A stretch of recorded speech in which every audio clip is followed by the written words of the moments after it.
I know that the President has made some statements, most recently said they've already sent back or in the process of sending back the remains of our great heroes.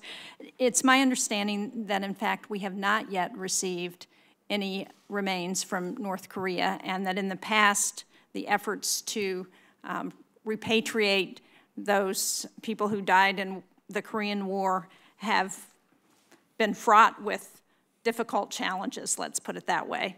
So can you tell me what the status is of those transfers, and are we expecting any remains to be repatriated any time in the foreseeable future? I am optimistic that we will begin to have two opportunities. One is to receive some remains in the not too distant future, but then there's a great deal of work with companies like the one you described, nonprofits and the like, who have been at this previously. Thank you, I appreciate that. And just to be clear, we have not yet received any. That's correct, Senator. We have not yet physically received them. Has the position changed? Do we have an invitation open to, or are we willing to allow Russia to rejoin the G7 if they have not fully implemented the Minsk agreement?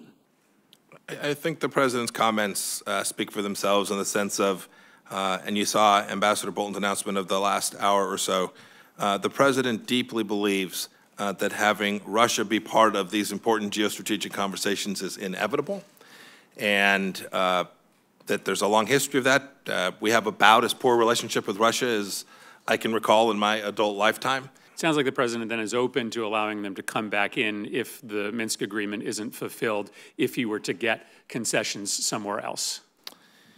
I couldn't tell you how the President and I will make trade-offs, right? It'll ultimately be his decision. I couldn't tell you which set of trade-offs would ultimately be there. I'm confident that I could identify a set of trade-offs for you where you'd agree that that was the right outcome as well. Okay. Thank you, Mr. Chairman.